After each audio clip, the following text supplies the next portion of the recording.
दोस्तों, स्वागत है आपका हमारे चैनल आर.के. वर्मा में गंगाराम पटेल और बुलाकी राम नाई की रोचक रहस्यमय और मजेदार कहानी। दोस्तों, काशी यात्रा के अगले पड़ाव में वे दोनों एक नए नगर में पहुंचे। वहां एक खूबसूरत सा बाग देखकर उन्होंने वहीं ठहरने का निश्चय किया। इस बार बुलाकी राम शहर में जिस दृश्य को देखकर आया था वह इस प्रकार का। बुलाकी ने देखा कि एक नौजवान चक्की के दो पाटों को एक लकड़ी में डालकर रास्ते पर लुढ़काता हुआ ला रहा था। तभी घोड़े पर सवार होकर मर्दाना वेश में एक को वहां पहुंची। उसने उस नौजवान पर हंटर बरसाने शुरू कर दिए। युवक हाथ जोड़कर उससे माफी देने की फरियाद करने लगा। युवक के बार बार माफी मांगने पर वह युवती कुछ नरम पड़ी और हंटर बरसाने बंद कर वहां से घोड़ा दौड़ाती हुई चली गई। यह दृश्य देखकर बुलाकी के मन में उस रहस्य को जानने को उत्सुकता पैदा हो गई। रात को सोने से पूर्व जब उसने गंगाराम पटेल से इस रहस्य को उजागर करने का आग्रह किया तो गंगाराम ने कहा, बुलाकी राम, ध्यान से सुन। इस नगर में जानी नाम का एक ठग रहता है। जानी के पिता का देहांत हो चुका है। परिवार में उसकी मां और वह स्वयं ये हो प्राणी हैं। जानी ठगी के द्वारा ही अपनी जीविका चलाता है। एक दिन की बात है, जानी की मां बहुत उदास भाव में बैठी हुई थी। तभी जान ने अपने काम से घर वापस लौटा। मां को उदास देखकर उसने पूछा, मां, क्या बात है, आज तू बहुत उदास लग रही है? मां बोली, बेटा जानी, मेरी उदासी का कारण तू ही है। मैं तेरे ही विषय में चिंतित हूं। मेरे विषय में? हाँ बेटा, मैं यह सोचकर चिंतित हो रही हूं कि मेरे मरने के बाद तू भोजन कैसे बनाकर खाएगा। अगर मेरे सामने ही तेरा विवाह हो जाता तो कितना अच्छा होता। मैं तुझसे बार बार कहती हूं कि बेटा अपना विवाह कर ले, किंतु तू मेरी बात पर ध्यान हो नहीं देता। मां जानी बोला, अब तू यह चिंता छोड़ दे। मैंने विवाह करने का मन बना लिया है। जल्द ही मैं तेरे लिए एक ऐसी सुंदर बहू ढूंढ लाऊंगा जो तुझे हर प्रकार का आराम देगी। बहू के आ जाने पर चूल्हा चक्की के कामों से तुझे निजात मिल जाएगी। फिर तू आराम से बैठकर ईश्वर का भजन करती रहना। जानी की मां यह सुनकर खुश हो गई। जानी भी अपनी होने वाली पत्नी के लिए जेवर आदि जुटाने में लग गया। इसी प्रयास में वह एक दिन एक सर्राफ की दुकान पर पहुंचा। उसने बड़ी अच्छी पोशाक पहन रखी थी। आठ सर्राफ ने उसे कोई बहुत बड़ा ग्राहक समझा। उसने जानी से पूछा, बताइए जनाब, कौन सा जेवर खरीदेंगे? मुझे एक खूबसूरत सा हार दिखाइए, ऐसा हार जिसकी कीमत भी वाजिब हो और जो दिखने में भी अच्छा हो। जानी ने कहा, हाँ हाँ जरूर, मैं अभी आपको आपकी पसंद का हार दिखाता हूँ। यह कहकर सर्राफ ने उसके सामने कई तरह के हार पेश कर दिए। जानी ने उसमें से एक हार पसंद कर लिया। हार को परखते हुए उसने सर्राफ से पूछा, कितनी कीमत है इस हार की? 2000 रुपये, सर्राफ ने कहा। ठीक है, यह हार मेरा हुआ। जब तक मैं रुपए निकालूं आप इसकी रसीद लिखकर मुझे दे दीजिए। दुकानदार जब रसीद बुक लेने अंदर चला गया तभी योजनानुसार जाने की मां ग्राहक बनकर वहां पहुंची और शोकेसों में सजे जेवरों को देखने लगी। इससे पूर्व की सर्राफ लौटता जानी ने बड़ी फुर्ती के साथ वह हार अपनी मां की तरफ उछाल दिया, जिसने फौरन ही वह हार अपने ब्लाउज के गले में खोस लिया। जब तक सर्राफ रसीद लेकर लौटा वह हार लेकर वहां से रफूचक्कर हो गई। जानी ने रसीद लेकर जेब में रख डोली और 2000 रुपये गिनकर सर्राफ को दे दिए, लेकिन उसने वहां से उठने का कोई प्रयास नहीं किया। उसकी निगाह शोकेसों में लटके दूसरे जेवरातों पर घूमती रही। उसे उत्सुक देखकर सर्राफ ने उससे पूछा, कोई और जेवर चाहिए जनाब? हाँ, मुझे उस जैसा ही कोई दूसरा हार दिखा दीजिए, जानी बोला। दुकानदार ने तत्परता से उसे दूसरा हार लाकर दे दिया। जानी ने हार जेब में डाला और बाहर जाने लगा। यह देखकर दुकानदार ने कहा, श्रीमान, इस हार की कीमत तो चुका दीजिए। कीमत? कीमत तो मैं आपको पहले ही दे चुका हूं। अब क्या एक चीज की कीमत दो दो बार लोगे? जानी दुकानदार पर बिगड़ उठा। दोनों में वाद विवाद होने लगा। नौबत हाथापाई तक पहुंच गई। दुकान के बाहर भीड़ इकट्ठी हो गई। सर्राफ कह रहा था कि हार का दाम चुकाओ और जानी कह रहा था कि मैंने कीमत चुका दी है। झगड़ा ज्यादा बढ़ा तो वहां पुलिस पहुंच गई। कोतवाल दोनों को पकड़कर पुलिस थाने में ले आया। कोतवाल ने सर्राफ से पूछा, सेठ जी, अब बताओ असल माजरा क्या है? सेठ बोला, हुजूर, इस आदमी ने मुझसे एक हार खरीदा था, उसकी कीमत देकर इसने मुझसे रसीद लिखवा ली। फिर इसने दूसरा हार खरीदा परंतु उसकी कीमत नहीं चुकाई और यह हार लेकर चल दिया। जब मैंने इसे रोककर हार के दाम मांगे तो यह कहता है कि कीमत तो मैं दे चुका। सर्राफ की बात सुनकर कोतवाल ने जानी से पूछा, अब तुम बताओ भाई, क्या ये सेठ जी सच कह रहे हैं? नहीं हुजूर, ये सरासर झूठ बोल रहे हैं। मैंने इनसे एक ही हार खरीदा है जिसकी रसीद मेरे पास है।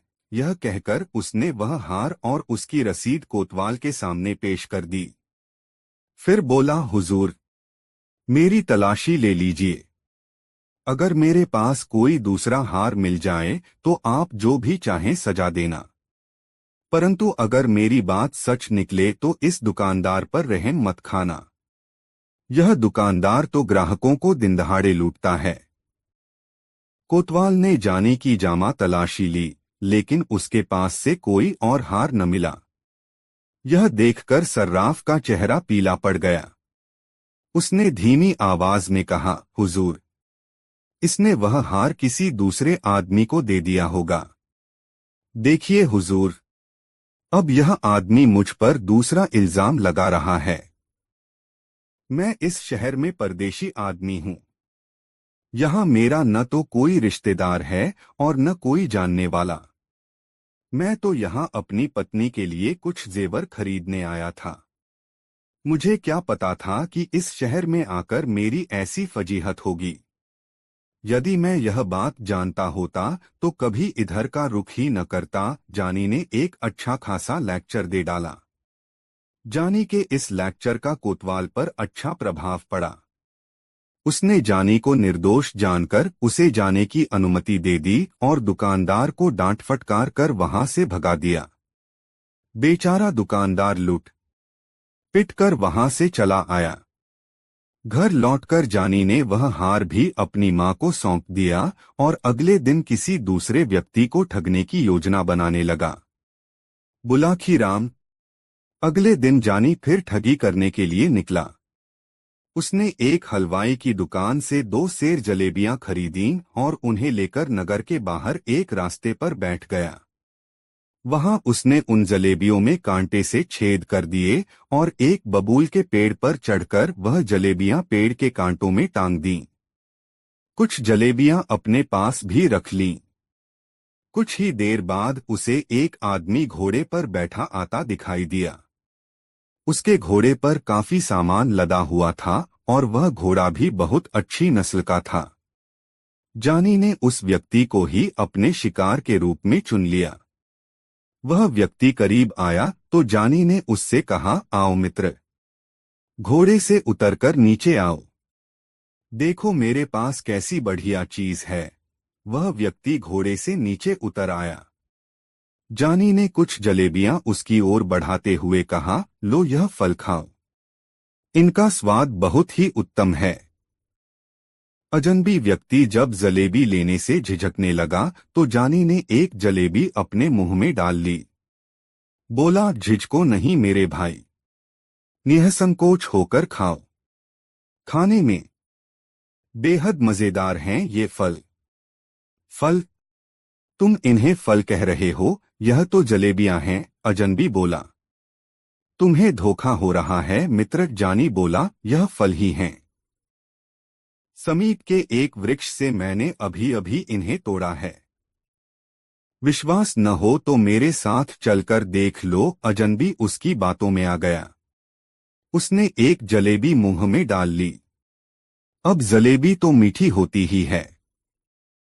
अजनबी को वह बहुत स्वादिष्ट लगी। वह बोला, यह तो सचमुच बहुत मीठी है। पर मुझे यह विश्वास नहीं हो रहा कि सचमुच ही तुमने इन्हें किसी वृक्ष से तोड़ा है। ओफो मित्र, तुम तो बहुत शक्की जान पड़ते हो। आओ मेरे साथ, मैं तुम्हें वह पेड़ दिखाता हूँ, उस पर अभी भी इस जैसे बहुत से फल हैं। यह कहकर वह उस अजनबी को बबूल के पेड़ के पास ले गया और उस पर अपने द्वारा लटकाई हुई जलेबियों को दिखाते हुए बोला, लो देख लो अपनी आंखों से, वे लटके हैं फल। अजनबी लालच में आ गया। उसने घोड़े की रास जाने को पकड़ाई और यह कहकर कि तुम इस घोड़े को पकड़ो, कुछ फल मैं भी तोड़ लूं। बबूल के उस पेड़ पर चढ़ गया। बस फिर क्या था, जानी उछलकर घोड़े की पीठ पर जा बैठा। घोड़ा मोड़ा और 2-3 हंटर उसकी पीठ पर जमा दिए।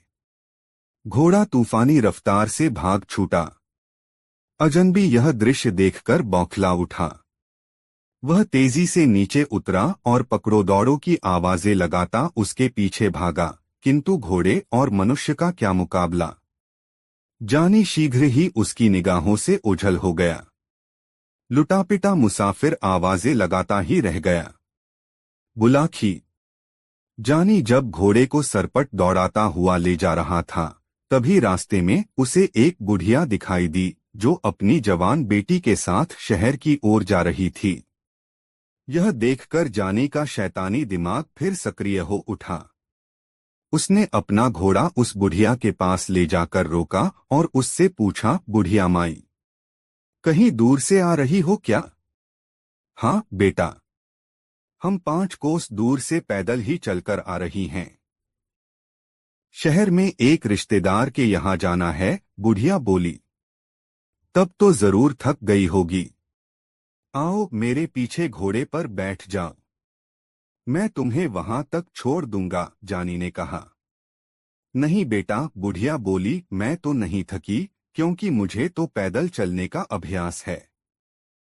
हाँ, यह मेरी बेटी जरूर थक गई है। कभी इतनी दूर पैदल नहीं चली है न, इसलिए तुम मेरी जगह इसे कुछ देर के लिए अपने पीछे बिठा लो। जानी ने तब उसकी जवान बेटी को अपने पीछे घोड़े पर बिठा लिया। बुढ़िया ने कहा, बेटा तुम सचमुच एक रहमदिल आदमी हो, वरना आज के जमाने में कौन किसी की मदद करता है। अच्छा जरा अपना नाम तो बता दो। मेरा नाम है जमवाई राजा, ऐसा कहकर जानी ने घोड़े को एड़ लगा दी। घोड़ा तेजी से आगे की ओर भाग छूटा। यह देखकर बुढ़िया चिल्लाने लगी, ओ जमवाई राजा रुको, मेरी बेटी को कहाँ भगाए ले जा रहे हो? अरे कोई मेरी मदद करो, जमवाई राजा मेरी बेटी को भगाए ले जा रहा है। उसकी पुकार सुनकर लोग हंसने लगे। एक व्यक्ति कहने लगा, अरे बुढ़िया माई, तेरी बेटी को तेरा जमवाई ले जा रहा है तो इसमें बुरी बात क्या है? पत्नी तो अपने पति के ही साथ जाएगी न, फिर तू इतना क्यों चिल्ला रही है? बेचारी बुढ़िया हाथ मलकर रह गई। जानी ठग उसे भी चूना लगा गया। बहरहाल जानी उस युवती को लेकर अपने घर पहुंचा। लड़की चिल्लाने लगी तो जानी ने उसके मुंह पर कपड़ा बांध दिया। उसके हाथ पांव भी बांध दिए ताकि वह भाग न सके। फिर वह अपनी माँ से बोला, माँ, तू मुझसे विवाह करने को कह रही थी न? देख यह बहू लाया हूं तेरे लिए। यह सुनकर बुढ़िया खुश हो गई। उसने लड़की की बलैया ली और जानी से कहा, बेटा बहू तो अच्छी है, परंतु तुमने हाथ पांव और मुंह क्यों बांध दिए हैं? अरे खोल दे इसके हाथ पांव को। यह तो मेरी बड़ी प्यारी बहू है। यह कोई गड़बड़ थोड़े ही करेगी। फिर उसने उस युवती के सिर पर हाथ फिराते हुए उससे पूछा, क्यों बहू? चीखेगी? चिल्लाएगी तो नहीं? युवती भी हालात को समझ गई थी। उसने गर्दन हिलाकर सहमति व्यक्त कर दी। उसने मन में सोचा कि मौका हाथ लगने दे बुढ़िया, तुझे और तेरे इस ठग बेटे को ऐसा पाठ पढ़ाऊंगी कि तू भी क्या याद रखेगी। उस रात जानी की माँ ने अपनी नई बहू के लिए बहुत स्वादिष्ट व्यंजन बनाए और अपने हाथों से उन्हें उस युवती को खिलाया। अगले दिन जानी की तथाकथित बहू ने जानी से कहा, ऐ जी सुनिए, अब तो मैंने भी फैसला कर लिया है कि आपकी पत्नी बनकर ही इस घर में रहूंगी। पर ऐसा करने से पहले मुझे अपनी गृहस्थी का सामान भी इकट्ठा करना होगा। आप ऐसा कीजिए, बाजार चले जाइए और एक चक्की खरीद लाइए। मैं अपने हाथों से आटा पीसकर उससे आपका भोजन तैयार किया करूंगी। इतनी कहानी सुनाकर गंगाराम पटेल ने कुछ क्षण के लिए विराम लिया। हुक्के के 2-3 घंट लिए और आगे बोले, बुलाखी, स्त्री की जात बहुत विचित्र होती है। स्त्रियां चरित्र के बारे में अनेक कहावतें कही और सुनी जाती हैं। कहते हैं कि जब इसका भेद ब्रह्मा ने भी नहीं पाया तो आदमी की क्या औकात। जानी उसकी बातों में आ गया और उसी समय चक्की लाने के लिए बाजार को चल पड़ा। जब उस युवती को यह विश्वास हो गया कि अब जानी काफी दूर चला गया है तो उसने उठकर अंदर का कुंडा बंद कर लिया। टहलती हुई वह जानी के मां के करीब आई और किसी चीते की तरह तेजी से उस पर झपट पड़ी। उसने उसे काबू में किया और उसके हाथ पांव और मुंह पर कपड़ा बांधकर उसे एक कोने में पटक दिया। अब उसने पूरे घर को खंगालना शुरू किया। घर की सभी मूल्यवान चीजें जैसे जेवर, रुपए, पैसे आदि खोज खोज कर एक बड़े से थैले में भर लिए। अपना जनाना लिबास उतारा और जानी के कीमती मर्दाना कपड़े पहन लिए। फिर उसने थैला उठाया और उसे घोड़े की पीठ पर रख लिया। वह घोड़े पर बैठी और उस पर सवार होकर बाहर चली गई। जानी की मां उसे जाते हुए देखकर टुकुर टुकुर ताकती रह गई। चोर के ऊपर मोर पड़ गया था। युवती मर्दाने वेश में घोड़े पर सवार होकर बाजार में पहुंची। शीघ्र ही उसे जानी दिखाई दे गया, जो चक्की के दोनों पाटों को एक लकड़ी के डंडे में फंसाकर उसे घसीटता हुआ ला रहा था। युवती उसके पास पहुंचकर रुकी और कड़क कर कहा, अरे हरामखोर, यह क्या कर रहा है? इस चक्की के पाटों को सड़क पर घसीटकर राजकीय सड़क को खराब कर रहा है। ऐसा कहकर उसने 3-4 हंटर जानी की पीठ पर जमा दिए। हंटर की मार खाकर जानी कराह उठा और बार बार हाथ जोड़कर उससे माफी मांगने लगा। उसने युवती को बिल्कुल भी नहीं पहचाना था। मर्दाने वेश में वह उसे कोई बहुत बड़ा सरकारी अफसर ही समझ रहा था। युवती को शायद उस पर दया आ गई थी। उसने हंटर समेटा और घोड़ा दौड़ाती हुई एक दिशा में चली गई। दोस्तों, स्वागत है आपका हमारे चैनल आरके वर्मा में गंगाराम पटेल और बुलाखी राम की मजेदार कहानी। दोस्तों, प्रतापगढ़ नामक नगर में बुलाखी राम ने जो दृश्य देखा उसका सारा वर्णन पटेल जी से कह सुनाया। उसने पटेल को बताया, पटेल जी, आज शाम जब मैं सामान लेकर आपके पास वापस लौट रहा था तो मैंने बाजार में एक अनोखा दृश्य देखा। मैंने देखा कि 2 राजपुरुष एक सुंदर स्त्री की दोनों बाहें पकड़े उसे अपनी अपनी तरफ को खींच रहे थे। यह देखकर मैं उनके निकट पहुंचा। तभी अचानक वह स्त्री गायब हो गई और मैं आश्चर्यचकित होता हुआ आपके पास लौट आया। ठीक है, बोले पटेल, अभी अपनी उत्सुकता थोड़ी शांत रख। रात को सोने से पहले ही तुझे अपने प्रश्न का उत्तर मिल जाएगा। अभी तो भोजनादि की व्यवस्था कर। घोड़ों को दाना पानी खिला, कहकर पटेल शौच निवृत्ति के लिए चले गए। रात को जब दोनों भोजन करके निवृत्त हो गए तो पटेल ने कहा, बुलाखी राम, यहाँ से कुछ 100 कोस दूर वीरमगढ़ नाम का एक नगर है। इस नगर में चक्रधर नाम का एक राजा राज करता था। चक्रधर आयु में पूर्ण रूप से युवा था। अभी उसने विवाह भी नहीं किया था। वह सही अर्थों में अच्छे आचरण वाला एक प्रजापालक राजा था। प्रजा भी उसे बहुत चाहती थी। राजा चक्रधर का एक मंत्री बहुत दुष्ट था। वह राजा के सामने तो बड़ी मीठी मीठी बातें करता था, लेकिन पीठ पीछे उसकी बुराई करता था। उसने गुप्त रूप से पड़ोसी देश के राजा के साथ संपर्क बनाया हुआ था। पड़ोसी देश के राजा ने उससे वादा किया हुआ था कि यदि वह वीरमगढ़ नगर पर उसका अधिकार करा दे तो वह उसे बहुत सा धन और भूमि उपहार में देगा और उसे अपने राज्य का प्रधानमंत्री बना देगा। इसी लालच के कारण वह दुष्ट मंत्री राजा चक्रधर के राज्य की गुप्त सूचनाएं उसे चोरी छिपे पहुंचाता रहता था। उन सूचनाओं के आधार पर एक दिन उस पड़ोसी राजा ने राजा चक्रधर के नगर वीरमगढ़ पर धावा बोल दिया और इससे पहले कि राजा चक्रधर की सेना सावधान होती, उसी मंत्री की सहायता से पड़ोसी राज्य की सेना ने नगर पर अधिकार कर लिया। तब राजा के सैनिक जी जान से राजा के महल की रक्षा करने में जुट गए। राजा चक्रधर स्वयं हथियार लेकर शत्रु से जूझने निकला, लेकिन तभी उसके घायल वफादार सैनिक उसका रास्ता रोककर उससे कहा, राजन, बाहर मत जाइए। नगर पर शत्रु का अधिकार हो चुका है और अब दुश्मन के सैनिक टिड्डी दल की तरह महल पर अधिकार करने के लिए इधर ही बढ़े चले आ रहे हैं। स्थिति बहुत ही विषम हो चली है। ऐसे में आप किसी तरह बचकर यहां से चले जाइए।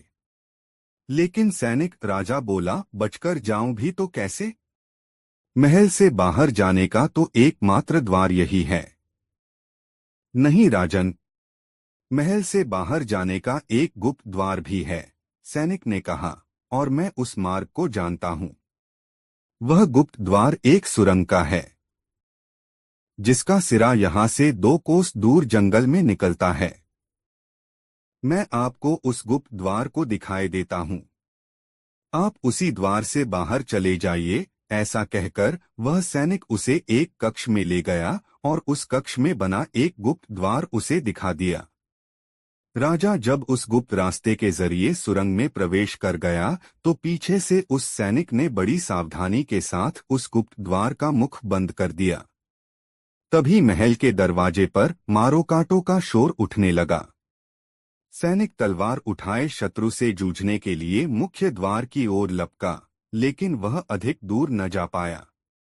उसके शरीर से इतना रक्त निकल चुका था कि उसमें आगे बढ़ने की शक्ति शेष न रही।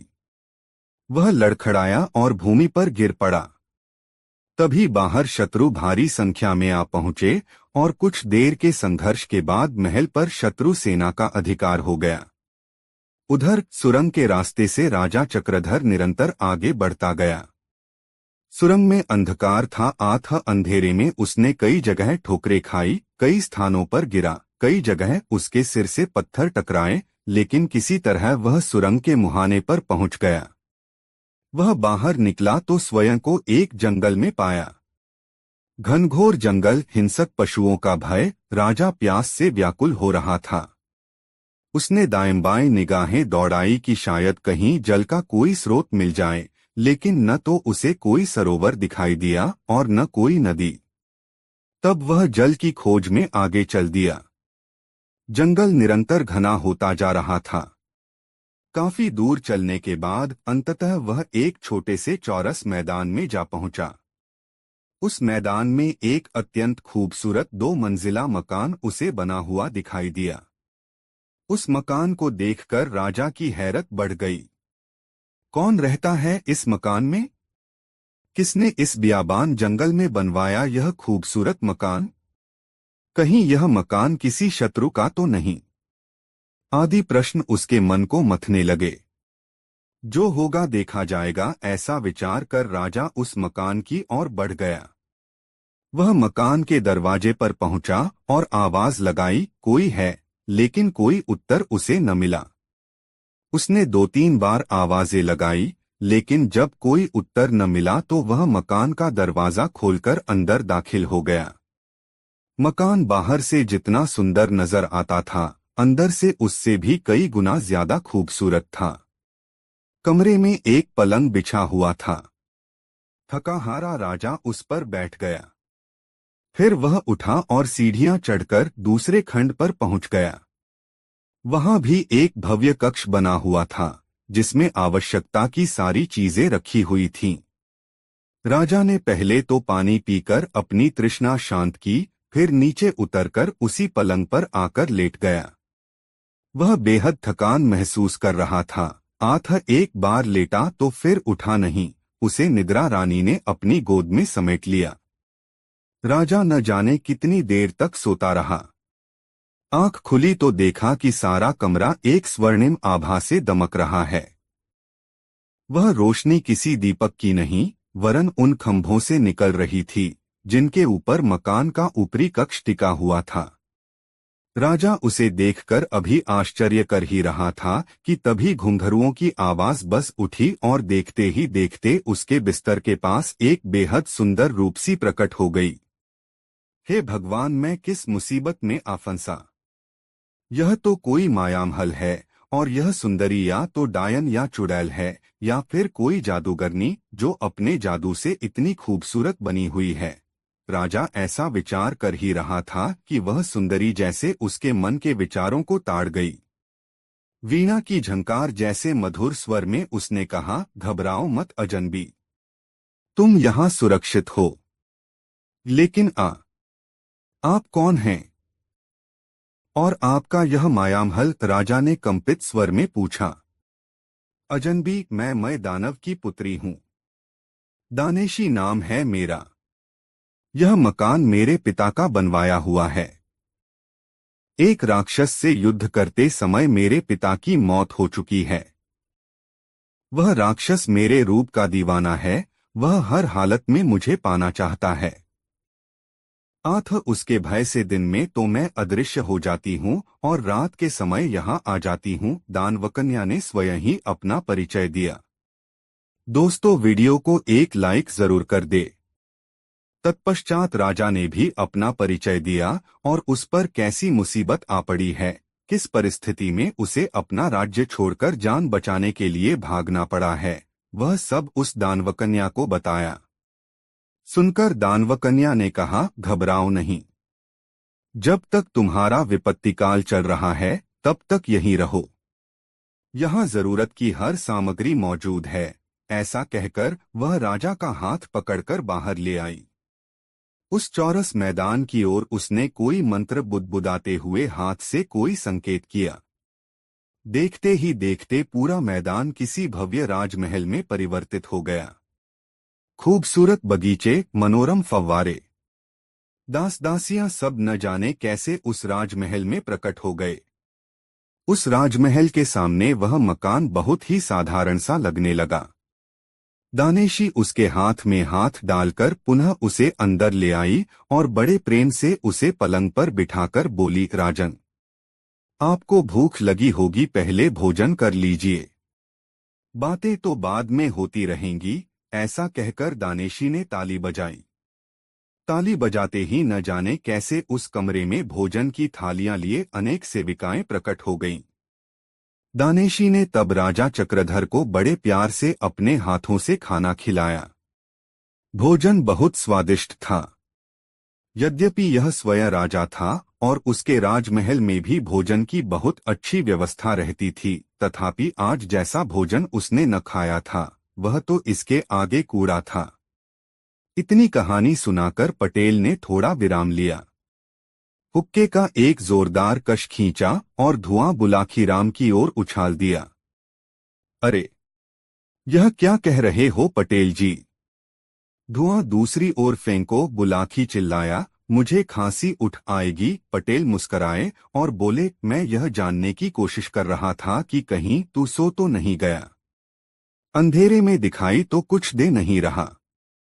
कुछ देर पहले तक तू हुंकारा भर रहा था, पर अब वह भी बंद कर दिया है, इसलिए मुझे तुझे सचेत करना पड़ा। खैर, यह बता कैसी लग रही है यह कहानी? बहुत ही अच्छी। बेहद दिलचस्प, बुलाकी बोला। आप कहानी जारी रखिए। बुलाकी। राजा चक्रधर और दानेशी का प्रेम प्रसंग काफी लंबा है। आठ मैं तुझे संक्षिप्त में बताता हूँ कि वहां रहते रहते दोनों में प्यार हो गया। फिर एक दिन अग्नि को साक्षी मानकर दोनों ने विवाह कर लिया और दोनों पति पत्नी के रूप में वहां रहने लगे। बुलाकी।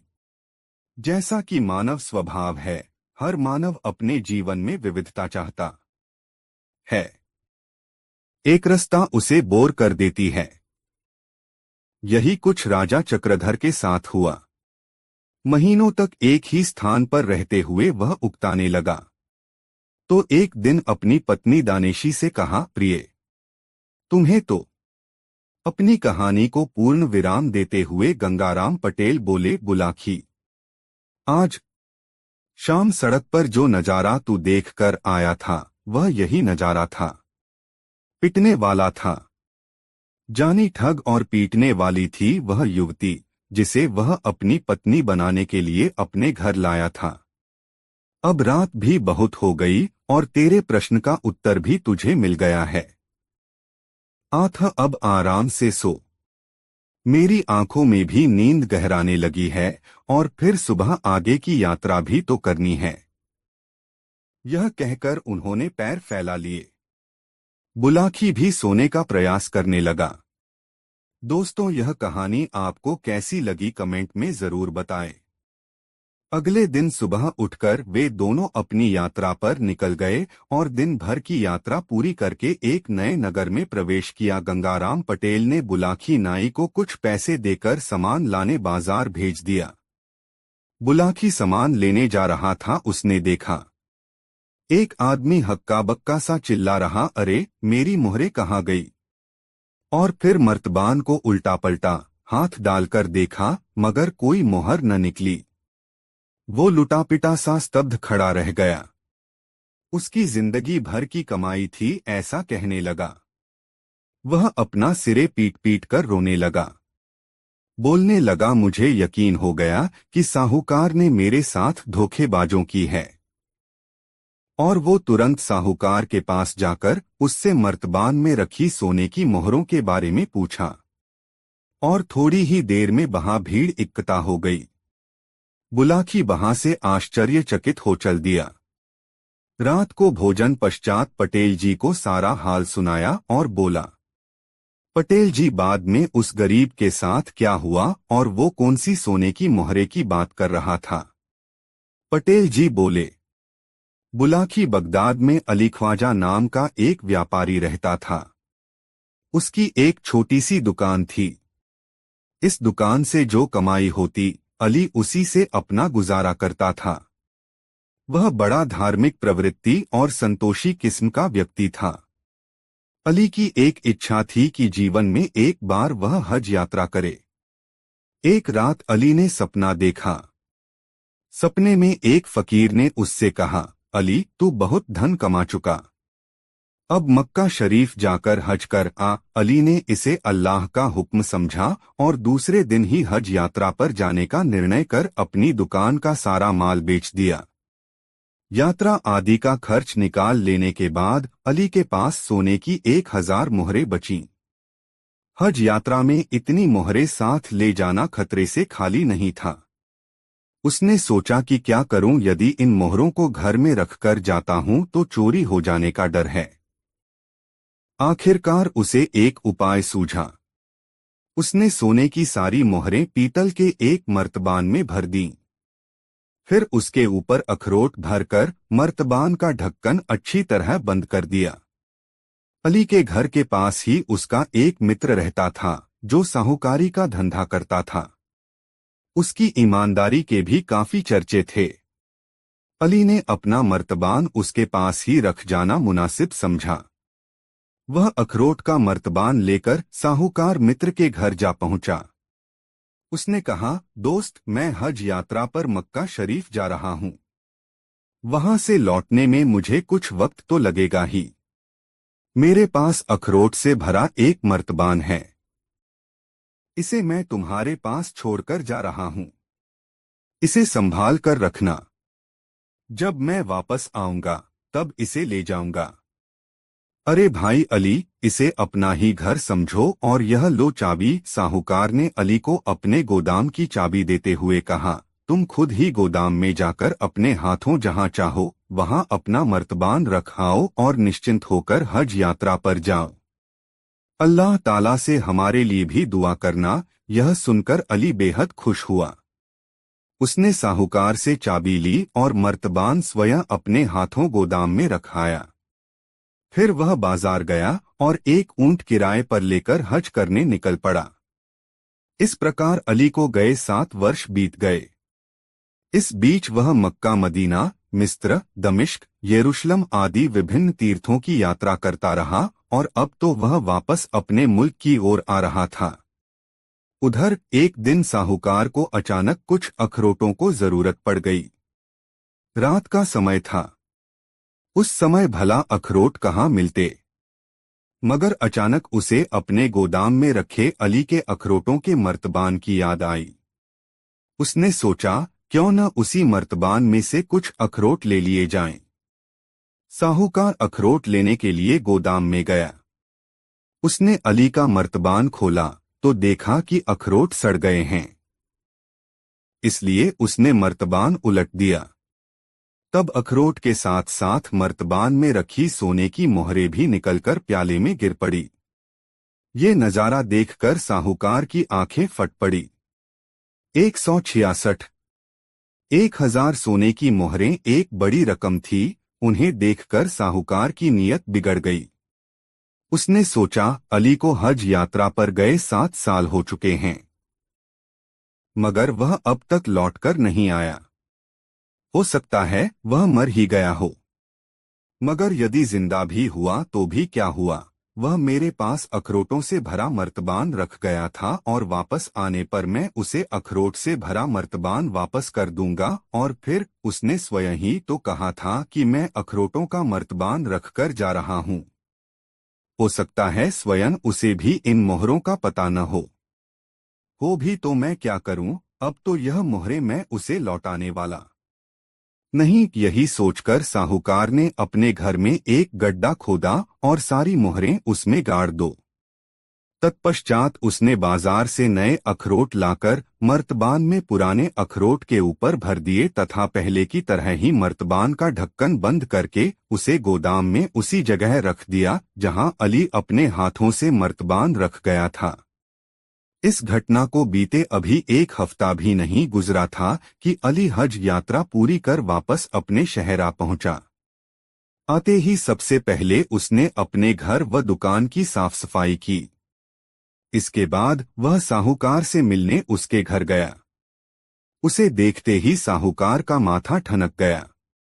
उसके वापस आने की उसे जरा भी खुशी नहीं हुई थी, मगर ऊपरी तौर पर उसने बड़ी गर्मजोशी से उसका स्वागत किया और हालचाल पूछा। अली ने उसे यात्रा के सुखद क्षणों के अपने अनुभव सुनाए। तत्पश्चात मौका पाकर उसने साहूकार से कहा, भाई, अब मैं तो अपना वह मर्तबान। हाँ हाँ, क्यों नहीं। यह लो चाबी, अपना मर्तबान तुम जहां रख गए थे आज भी वहीं रखा है। मैंने तो उसे छुआ तक नहीं है। अपनी अमानत ले जाओ भाई। कहते हुए उसने जेब से चाबी निकालकर अली की ओर बढ़ा दी। अली अपने मित्र की यह भलमनसाहत देखकर बहुत खुश हुआ। अली साहूकार के गोदाम से अपना मर्तबान लेकर घर लौट आया। घर आकर उसने जल्दी जल्दी मर्तबान का ढक्कन खोला और सारे अखरोट एक बर्तन में उंडेल दिए। थोड़े अखरोट आने के बाद उसका ख्याल था कि अब मोहरें गिरेंगी, मगर उस समय तो उसका दिल धक से रह गया जब मर्तबान का अंतिम अखरोट भी बर्तन में गिर गया और कोई मोहर न निकली। अली हक्का बक्का रह गया, अरे मेरी मोहरें कहाँ गई। फिर मर्तबान को उल्टा पलटा हाथ डालकर देखा, मगर कोई मोहर न निकली। अली लुटापिटा सा स्तब्ध खड़ा रह गया। उसकी जिंदगी भर की कमाई जाती रही। वह अपना सिरे पीट पीट कर रोने लगा। उसे यकीन हो गया कि साहूकार ने उसके साथ धोखेबाजों की है। इसलिए अली ने तुरंत साहूकार के पास जाकर उससे मर्तबान में रखी सोने की मोहरों के बारे में पूछा। अली को अपने घर आया देखते ही साहूकार सारा माजरा भांप गया, लेकिन उसे मालूम था कि ऐसा ही होगा। वह पहले से ही तैयार बैठा था और उसने पूरी भूमिका बना ली थी कि अब अली के साथ कैसा बर्ताव करना है। उसके मुंह से सोने की मोहरों की बात सुनकर साहूकार उस पर बरस पड़ा। उसने क्रोध से भरकर कहा, तुम्हें शर्म आनी चाहिए कि मैंने 7 साल तक तुम्हारा मर्तबान संभाल कर रखा और तुम मुझ पर बेईमानी का आरोप लगा रहे हो। तुम मेरे पास अखरोट का मर्तबान रख कर गए थे, अब कह रहे हो कि उसमें सोने की मोहरें थीं। एकाएक अखरोट सोने की मोहरें कैसे बन गए? मैंने तो तुम्हारे साथ एहसान किया, पर तुम मुझे चोर ठहरा रहे हो। हज करके यही सीखा है तुमने? तीर्थयात्रा कराए मगर मन पाक न हुआ। मन में अभी भी बेईमानी भरी हुई है। तुम इसी समय मेरे घर से निकल जाओ। मैं तुम्हारी सूरत भी नहीं देखना चाहता। अली समझ गया कि उसका दोस्त बेईमानी पर उतर आया है। उसने सोचा कि इससे तू मैं करने से कोई लाभ नहीं होगा, बल्कि अपनी ही हंसी उड़ेगी। न्याय पाने के लिए उसने बादशाह के दरबार में फरियाद की। बादशाह ने अली की बातें ध्यानपूर्वक सुनी। फिर उसने साहूकार और अखरोट के एक व्यापारी को दरबार में बुलवाया। अली से अखरोट वाला मर्तबान भी उसने वहीं मंगवा लिया। साहूकार, अखरोट का व्यापारी और अली तीनों बादशाह के दरबार में हाजिर हुए। बादशाह ने अली से पूछा, साहूकार के यहाँ रखे मर्तबान में तुमने क्या रखा था? अली ने कहा, जहां पनाह, मेरे मर्तबान के निचले हिस्से में 1000 सोने की मोहरें थीं और उसके ऊपर वाले भाग में अखरोट थे। अली की बातें सुनने के बाद बादशाह ने साहूकार से पूछा, बोलो, इस बारे में तुम्हें क्या कहना है? जहां पनाह, साहूकार ने कहा, अली ने खुद अपने हाथों से मेरे गोदाम में अपना मर्तबान रखा था और वापस लौटने पर वह खुद ही इसे ले गया था। मैंने तो अली के मर्तबान को कभी छुआ तक नहीं। उसमें सोने की मोहरें थीं या नहीं, इस बारे में मुझे कुछ भी नहीं मालूम। इसने भी जाते समय यही कहा था कि इसमें अखरोट भरे हैं और लौटने पर यह अपना मर्तबान ले लेगा। इसके बाद बादशाह ने अखरोट के व्यापारी से पूछा, व्यापारी, देखकर बताओ कि मर्तबान में भरे हुए सारे अखरोट क्या एक जैसे ही हैं? व्यापारी ने अखरोटों की जांच की तो उसने देखा कि मर्तबान में 2 किस्म के अखरोट हैं। उसने उनको 2 हिस्सों में अलग अलग कर दिया। उनमें एक हिस्सा सड़े अखरोटों का था और दूसरा हिस्सा साफ सुथरे अखरोटों का। व्यापारी ने एक हिस्से की ओर इशारा करते हुए कहा, जहां पनाह, ये अखरोट कम से कम 6-7 साल पुराने हैं और सड़ चुके हैं, और ये नई फसल के हैं। बादशाह ने साहूकार से पूछा, अली को तुम्हारे यहाँ अखरोट का मर्तबान रखे कितने साल हो गए? साहूकार ने कहा, 7 साल जहां पना। तुम्हारा कहना है कि तुमने इस मर्तबान को खोला नहीं है। अगर तुमने इसे नहीं खोला तो किसने खोला है? बिना खोले इसमें नए अखरोट कहां से आ गए? तुम्हारे पास कोई सिर्फ अखरोट से भरा मर्तबान क्यों रखेगा भला? तुम झूठे और बेईमान हो। साहूकार की बोलती बंद हो गई। उसने अपना अपराध कबूल कर लिया। बादशाह ने अली को साहूकार से 1000 सोने की मोहरें वापस दिलवा दी। तत्पश्चात बादशाह ने साहूकार की सारी संपत्ति जब्त करके उसे देश निकाला दे दिया। कहानी का समापन करते हुए गंगाराम पटेल ने बुलाकी नाई से कहा, बुलाकी राम, आज तू जिस दृश्य को देखकर आया था वह दृश्य उसी समय का था। अब बता, तेरी जिज्ञासा शांत हुई या नहीं? हो गई पटेल जी, बुलाकी बोला, आप तो जैसे अंतर्यामी हैं। सारी कहानी का खाका मेरी आंखों के सामने ऐसे नाच उठा जैसे यह घटना मेरे सामने ही घटित हुई हो। बस तो फिर अब सो जा। यह कहकर गंगाराम ने आंखें मूंद लीं। कुछ ही देर में बुलाखीराम नाई के भी खर्राटे वहां गूंजने लगे। दोस्तों, कहानी कैसी लगी कमेंट में जरूर बताएं और वीडियो को एक लाइक जरूर करें। दोस्तों, प्रतापगढ़ नामक नगर में बुलाखीराम ने जो दृश्य देखा उसका सारा वर्णन पटेल जी से कह सुनाया। उसने पटेल को बताया, पटेल जी, आज शाम जब मैं सामान लेकर आपके पास वापस लौट रहा था तो मैंने बाजार में एक अनोखा दृश्य देखा। मैंने देखा कि दो राजपुरुष एक सुंदर स्त्री की दोनों बाहें पकड़े उसे अपनी अपनी तरफ को खींच रहे थे। यह देखकर मैं उनके निकट पहुंचा, तभी अचानक वह स्त्री गायब हो गई और मैं आश्चर्यचकित होता हुआ आपके पास लौट आया। ठीक है, बोले पटेल, अभी अपनी उत्सुकता थोड़ी शांत रख। रात को सोने से पहले ही तुझे अपने प्रश्न का उत्तर मिल जाएगा। अभी तो भोजनादि की व्यवस्था कर। घोड़ों को दाना पानी खिला, कहकर पटेल शौच निवृत्ति के लिए चले गए। रात को जब दोनों भोजन करके निवृत्त हो गए तो पटेल ने कहा, बुलाखीराम, यहाँ से कुछ 100 कोस दूर विरमगढ़ नाम का एक नगर है। इस नगर में चक्रधर नाम का एक राजा राज करता था। चक्रधर आयु में पूर्ण रूप से युवा था। अभी उसने विवाह भी नहीं किया था। वह सही अर्थों में अच्छे आचरण वाला एक प्रजापालक राजा था। प्रजा भी उसे बहुत चाहती थी। राजा चक्रधर का एक मंत्री बहुत दुष्ट था। वह राजा के सामने तो बड़ी मीठी मीठी बातें करता था, लेकिन पीठ पीछे उसकी बुराई करता था। उसने गुप्त रूप से पड़ोसी देश के राजा के साथ संपर्क बनाया हुआ था। पड़ोसी देश के राजा ने उससे वादा किया हुआ था कि यदि वह विरमगढ़ नगर पर उसका अधिकार करा दे तो वह उसे बहुत सा धन और भूमि उपहार में देगा और उसे अपने राज्य का प्रधानमंत्री बना देगा। इसी लालच के कारण वह दुष्ट मंत्री राजा चक्रधर के राज्य की गुप्त सूचनाएं उसे चोरी छिपे पहुंचाता रहता था।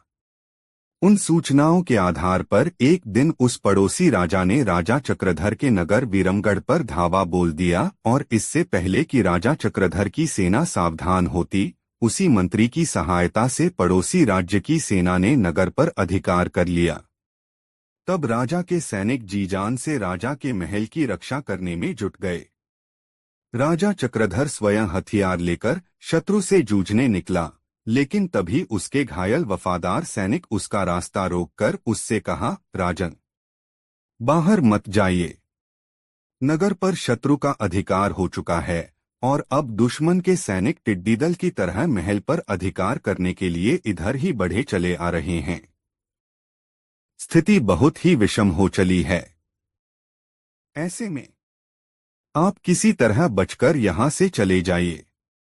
लेकिन सैनिक राजा बोला, बचकर जाऊं भी तो कैसे?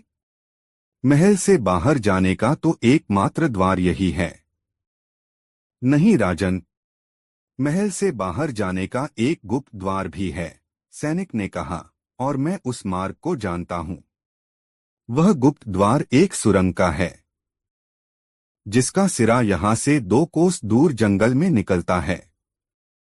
मैं आपको उस गुप्त द्वार को दिखाई देता हूं। आप उसी द्वार से बाहर चले जाइए। ऐसा कहकर वह सैनिक उसे एक कक्ष में ले गया और उस कक्ष में बना एक गुप्त द्वार उसे दिखा दिया। राजा जब उस गुप्त रास्ते के जरिए सुरंग में प्रवेश कर गया तो पीछे से उस सैनिक ने बड़ी सावधानी के साथ उस गुप्त द्वार का मुख बंद कर दिया। तभी महल के दरवाजे पर मारो काटो का शोर उठने लगा। सैनिक तलवार उठाए शत्रु से जूझने के लिए मुख्य द्वार की ओर लपका, लेकिन वह अधिक दूर न जा पाया। उसके शरीर से इतना रक्त निकल चुका था कि उसमें आगे बढ़ने की शक्ति शेष न रही। वह लड़खड़ाया और भूमि पर गिर पड़ा। तभी बाहर शत्रु भारी संख्या में आ पहुंचे और कुछ देर के संघर्ष के बाद महल पर शत्रु सेना का अधिकार हो गया। उधर सुरंग के रास्ते से राजा चक्रधर निरंतर आगे बढ़ता गया। सुरंग में अंधकार था। अंधेरे में उसने कई जगह ठोकरें खाई, कई स्थानों पर गिरा, कई जगह उसके सिर से पत्थर टकराए, लेकिन किसी तरह वह सुरंग के मुहाने पर पहुंच गया। वह बाहर निकला तो स्वयं को एक जंगल में पाया। घनघोर जंगल, हिंसक पशुओं का भय, राजा प्यास से व्याकुल हो रहा था। उसने दाएं बाएं निगाहें दौड़ाई कि शायद कहीं जल का कोई स्रोत मिल जाए, लेकिन न तो उसे कोई सरोवर दिखाई दिया और न कोई नदी।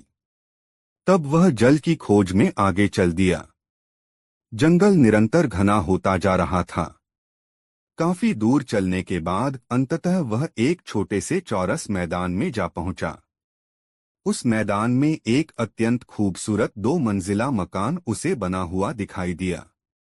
उस मकान को देखकर राजा की हैरत बढ़ गई। कौन रहता है इस मकान में? किसने इस बियाबान जंगल में बनवाया यह खूबसूरत मकान? कहीं यह मकान किसी शत्रु का तो नहीं? आदि प्रश्न उसके मन को मथने लगे। जो होगा देखा जाएगा, ऐसा विचार कर राजा उस मकान की ओर बढ़ गया। वह मकान के दरवाजे पर पहुंचा और आवाज लगाई, कोई है, लेकिन कोई उत्तर उसे न मिला। उसने 2-3 बार आवाजें लगाई, लेकिन जब कोई उत्तर न मिला तो वह मकान का दरवाजा खोलकर अंदर दाखिल हो गया। मकान बाहर से जितना सुंदर नजर आता था, अंदर से उससे भी कई गुना ज्यादा खूबसूरत था। कमरे में एक पलंग बिछा हुआ था। थका हारा राजा उस पर बैठ गया। फिर वह उठा और सीढ़ियां चढ़कर दूसरे खंड पर पहुंच गया। वहां भी एक भव्य कक्ष बना हुआ था, जिसमें आवश्यकता की सारी चीजें रखी हुई थीं। राजा ने पहले तो पानी पीकर अपनी तृष्णा शांत की, फिर नीचे उतरकर उसी पलंग पर आकर लेट गया। वह बेहद थकान महसूस कर रहा था। आठ एक बार लेटा तो फिर उठा नहीं। उसे निद्रा रानी ने अपनी गोद में समेट लिया। राजा न जाने कितनी देर तक सोता रहा। आंख खुली तो देखा कि सारा कमरा एक स्वर्णिम आभा से दमक रहा है। वह रोशनी किसी दीपक की नहीं, वरन उन खंभों से निकल रही थी, जिनके ऊपर मकान का ऊपरी कक्ष टिका हुआ था। राजा उसे देखकर अभी आश्चर्य कर ही रहा था कि तभी घुंघरुओं की आवाज बस उठी और देखते ही देखते उसके बिस्तर के पास एक बेहद सुंदर रूपसी प्रकट हो गई। हे भगवान, मैं किस मुसीबत में आ फंसा। यह तो कोई मायामहल है, और यह सुंदरी या तो डायन या चुड़ैल है, या फिर कोई जादूगरनी जो अपने जादू से इतनी खूबसूरत बनी हुई है। राजा ऐसा विचार कर ही रहा था कि वह सुंदरी जैसे उसके मन के विचारों को ताड़ गई। वीणा की झंकार जैसे मधुर स्वर में उसने कहा, घबराओ मत अजनबी, तुम यहाँ सुरक्षित हो। लेकिन आप कौन हैं? और आपका यह मायामहल? राजा ने कंपित स्वर में पूछा। अजनबी, मैं दानव की पुत्री हूँ। दानेशी नाम है मेरा। यह मकान मेरे पिता का बनवाया हुआ है। एक राक्षस से युद्ध करते समय मेरे पिता की मौत हो चुकी है। वह राक्षस मेरे रूप का दीवाना है। वह हर हालत में मुझे पाना चाहता है। आठ उसके भय से दिन में तो मैं अदृश्य हो जाती हूँ और रात के समय यहाँ आ जाती हूँ। दानवकन्या ने स्वयं ही अपना परिचय दिया। दोस्तों, वीडियो को एक लाइक जरूर कर दे। तत्पश्चात राजा ने भी अपना परिचय दिया और उस पर कैसी मुसीबत आ पड़ी है, किस परिस्थिति में उसे अपना राज्य छोड़कर जान बचाने के लिए भागना पड़ा है, वह सब उस दानवकन्या को बताया। सुनकर दानवकन्या ने कहा, घबराओ नहीं। जब तक तुम्हारा विपत्तिकाल चल रहा है तब तक यहीं रहो। यहाँ जरूरत की हर सामग्री मौजूद है। ऐसा कहकर वह राजा का हाथ पकड़कर बाहर ले आई। उस चौरस मैदान की ओर उसने कोई मंत्र बुदबुदाते हुए हाथ से कोई संकेत किया। देखते ही देखते पूरा मैदान किसी भव्य राजमहल में परिवर्तित हो गया। खूबसूरत बगीचे, मनोरम फव्वारे, दास दासियां सब न जाने कैसे उस राजमहल में प्रकट हो गए। उस राजमहल के सामने वह मकान बहुत ही साधारण सा लगने लगा। दानेशी उसके हाथ में हाथ डालकर पुनः उसे अंदर ले आई और बड़े प्रेम से उसे पलंग पर बिठाकर बोली, राजन, आपको भूख लगी होगी, पहले भोजन कर लीजिए, बातें तो बाद में होती रहेंगी। ऐसा कहकर दानेशी ने ताली बजाई। ताली बजाते ही न जाने कैसे उस कमरे में भोजन की थालियां लिए अनेक सेविकाएं प्रकट हो गईं। दानेशी ने तब राजा चक्रधर को बड़े प्यार से अपने हाथों से खाना खिलाया। भोजन बहुत स्वादिष्ट था। यद्यपि यह स्वयं राजा था और उसके राजमहल में भी भोजन की बहुत अच्छी व्यवस्था रहती थी, तथापि आज जैसा भोजन उसने न खाया था वह तो इसके आगे कूड़ा था। इतनी कहानी सुनाकर पटेल ने थोड़ा विराम लिया। हुक्के का एक जोरदार कश खींचा और धुआं बुलाखीराम की ओर उछाल दिया। अरे, यह क्या कह रहे हो पटेल जी? धुआं दूसरी ओर फेंको, बुलाखी चिल्लाया। मुझे खांसी उठ आएगी। पटेल मुस्कराए और बोले, मैं यह जानने की कोशिश कर रहा था कि कहीं तू सो तो नहीं गया। अंधेरे में दिखाई तो कुछ दे नहीं रहा। कुछ देर पहले तक तू हुंकारा भर रहा था, पर अब वह भी बंद कर दिया है, इसलिए मुझे तुझे सचेत करना पड़ा। खैर, यह बता कैसी लग रही है यह कहानी? बहुत ही अच्छी, बेहद दिलचस्प, बुलाखी बोला। आप कहानी जारी रखिए। बुलाखी, राजा चक्रधर और दानेशी का प्रेम प्रसंग काफी लंबा है। तो मैं तुझे संक्षिप्त में बताता हूं कि वहां रहते रहते दोनों में प्यार हो गया। फिर एक दिन अग्नि को साक्षी मानकर दोनों ने विवाह कर लिया और दोनों पति पत्नी के रूप में वहां रहने लगे। बुलाखी, जैसा कि मानव स्वभाव है, हर मानव अपने जीवन में विविधता चाहता है। एक रास्ता उसे बोर कर देती है। यही कुछ राजा चक्रधर के साथ हुआ। महीनों तक एक ही स्थान पर रहते हुए वह उकताने लगा।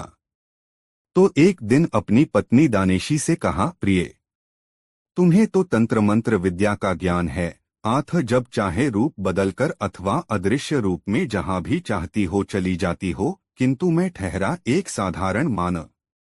मैं इस निर्जन स्थान में एक ही जगह रहते रहते बहुत उकताहट महसूस करता हूँ।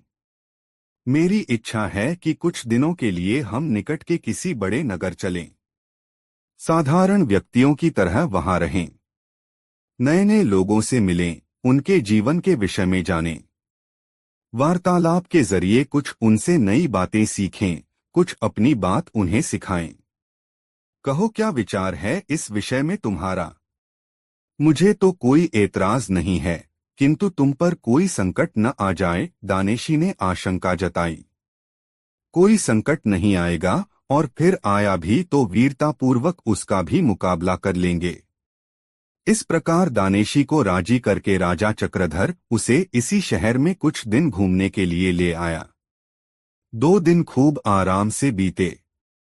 उन दोनों ने खूब सैर सपाटा किया, नए नए स्थान देखे, ढेरों अच्छी अच्छी चीजों की खरीदारी की। लेकिन तीसरे दिन उनके समक्ष एक संकट आ खड़ा हुआ ये कि जब वे दोनों खरीदारी करके एक दुकान से बाहर निकल रहे थे तो वहां के राजा की नजर उस दानवकन्या पर पड़ गई और वह उस पर मोहित हो उठा।